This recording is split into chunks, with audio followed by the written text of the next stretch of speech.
அண்மை செய்தியாக பார்த்து வருகிறோம். மத்திய அரசின் புதிய கிரிமினல் சட்டங்களுக்கு EPS எதிர்ப்பு தெரிவித்திருக்கிறார். இது தொடர்பான மேலும் விவரங்களை எமது செய்தியாளர் ராஜேஷிடம் கேட்கலாம். ராஜேஷ், வணக்கம். மேலும் விவரங்கள். வணக்கம். மத்திய அரசு புதிதாக கொண்டு வந்திருக்கக்கூடிய இந்த சட்டத்திற்கு பல்வேறு அரசியல் கட்சியினரும் எதிர்ப்பு தெரிவித்து வரக்கூடிய நிலையில் அதிமுக பொதுச் செயலாளர் இதற்கு எதிர்ப்பு தெரிவித்திருக்கின்றார். இந்திய தண்டனை சட்டம், குற்றவியல் நடைமுறை சட்டம், சாட்சியங்கள் சட்டம் ஆகியவற்றில் இந்திய அரசு மாற்றங்களை கொண்டு வந்திருக்கிறது.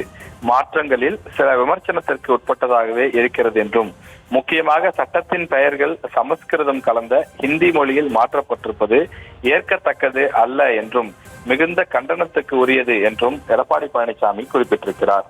மேலும் அனைத்து மாநிலங்களுக்கும் பொதுவான மொழியான ஆங்கிலத்தில் இருந்த சட்டத்தின் பெயர்களை ஹிந்தியில் மாற்றி இருப்பது அப்பட்டமான இந்தி திணிப்பு என்றும் அவர் கடுமையாக விமர்சனம் செய்து கண்டித்து வெளியிட்டிருக்கின்றார்.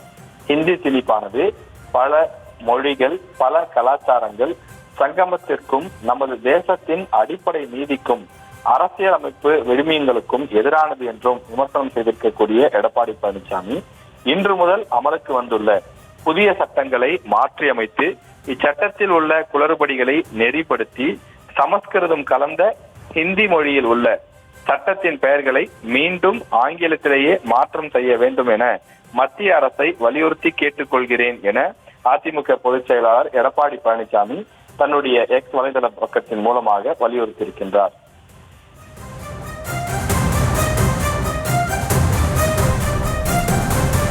விவரங்களுக்கு நன்றி ராஜேஷ். செய்திகளை உடனுக்குடனும் துல்லியமாகவும் தெரிந்து கொள்ள சப்ஸ்கிரைப் பண்ணுங்க.